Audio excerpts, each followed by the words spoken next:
Okay, so today we're going to be talking about healthy holiday habits, and this can be applied to just like habits in general. It doesn't have to be holiday stuff, it's just like the theme. So, everything that we talk about today can be applied to like any type of habit that you're wanting to change or any new habit that you're wanting to implement. Okay, so just basic overview of what a habit is. I'm pretty sure everybody already knows, but it's just repeated behaviors, patterns, routines. They can be negative, positive, or neutral, and it's just actions that start consciously and then eventually become subconscious. So over time, you're just not even going to realize you're doing these things. And at the bottom, the last bullet point, I put many changes focus on creating new habits and relying on self discipline. And I'm going to talk about that a little bit more in another slide.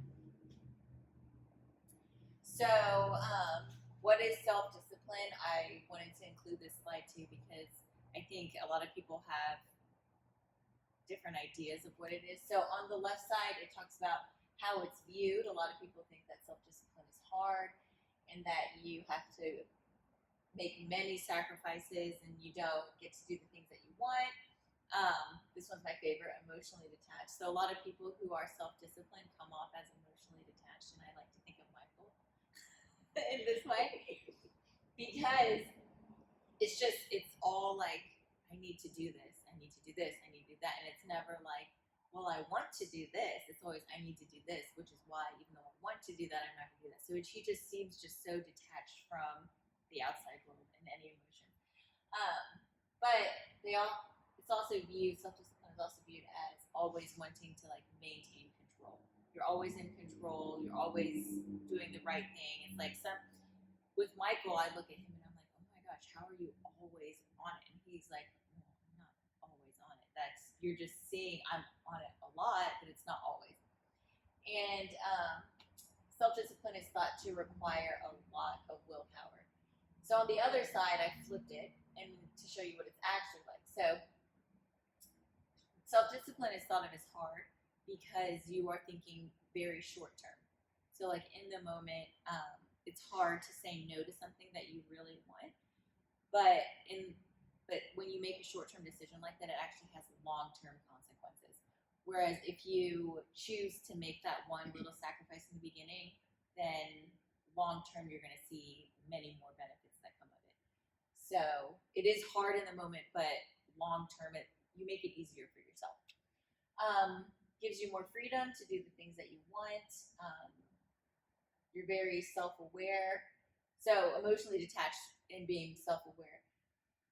Michael seems that way, but he actually knows himself very, very well, which is why he can make these decisions for himself and stick to them because he's not like fighting against himself, he's working with himself. Maintaining control is really just actually about balance and grace. So allowing yourself to make mistakes and learn, and instead of using that mistake and thinking of it as like the end all, you just view it as like a small bump in the road, and you just keep going right on track. And self discipline actually requires a lot of planning. So on the last side, when I said like new habits, talk about wanting to rely on self discipline, it's actually not that. It requires a lot of planning. So when people try to do something, they use willpower to try to push through. And willpower is like a muscle. You can only flex it so much before you wear it out, which is why a lot of people, when they're like, I don't know, let's say somebody says, I'm never going to eat this again, then they decide that they're just going to just willpower through it, which is why you can do that for a short period of time, so like a couple of weeks. Maybe some people can do it for like a month or so, but eventually you give into it and it creates that whole like binging cycle over and over again. And that's why planning is the better option as opposed to just using willpower, strictly willpower. And if you ask anybody who practices really good self discipline, it's all about planning and knowing yourself and figuring out like what works best for you, and then it makes it easier, so it's no longer hard for them to make those decisions. All right. The next slide is just a quote: "He who fails to plan is planning to fail." I think that sounds like super serious, but the idea of this is if you don't come up with like a plan for yourself whenever you're trying to like reach a goal, then you're pretty much in an unconscious way planning to fail. So today we are going to create a plan. So back to the original, the very last bullet point on that one slide. Why does focusing on new habits only set you up for failure?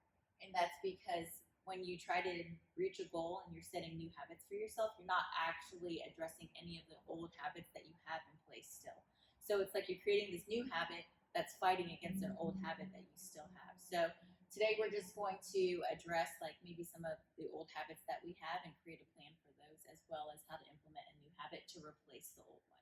So instead of creating a new one and still trying to keep the old one, we're taking the old one and replacing it with a new one.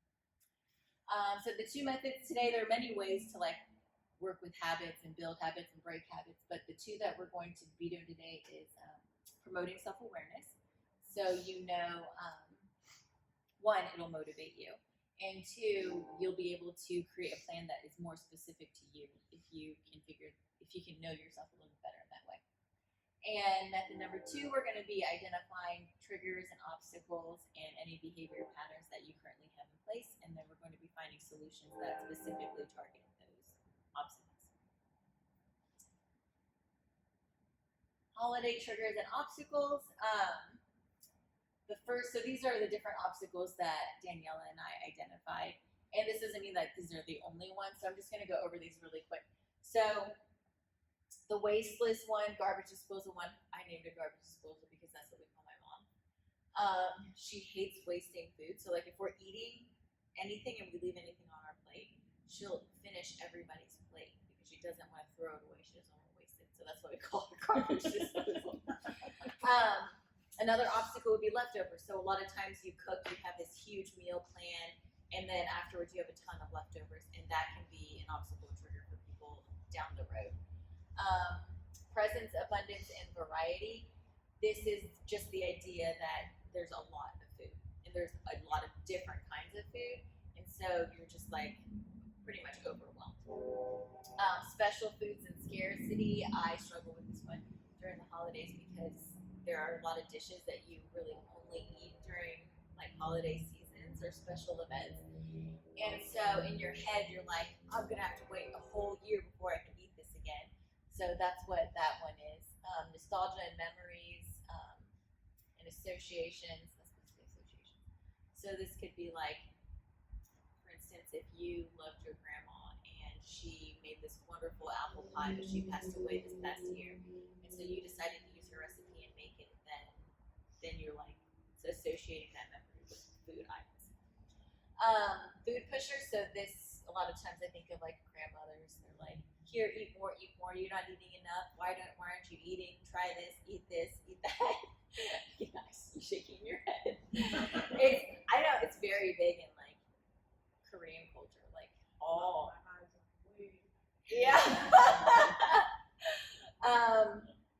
The seventh one, stress, fatigue, expectations, perfectionism. So like if you're throwing an event or something and you want everything to be perfect, you're super stressed because you have a lot to do. You need to clean the house, you need to cook all this stuff, you need to make sure the kids have something to do, all this stuff. Or even like the perfectionism idea of wanting to make sure you like perfectly stick to your diet through the holidays or whatever. That can also play a role in there too. And boredom is kind of like this huge buildup. You're just like, oh, all this stuff, having fun, all this great talking. You did all this stuff, and then all of a sudden afterwards, you're just like, it's over, and there's nothing to do. You're sitting there, and you're like, oh, I'll eat. So that's the 8th trigger there. We're gonna stop the PowerPoint for now, and then just go over a couple of these worksheets here. Okay, so the last slide is day of tips. So a lot of times if you have somebody who's doing it with you, it makes it so much easier. So it's the difference between like doing a workout on your own or doing a workout with somebody else with you. It's just like the comfort of knowing that somebody else is going through it with you too, or even the idea of having somebody hold you accountable. Tell someone about your plan. So even if you don't have somebody who's going to do it with you, tell somebody about what you're going to do, because then it kind of puts it out there and holds yourself accountable, makes you hold yourself accountable, because you know that somebody else knows.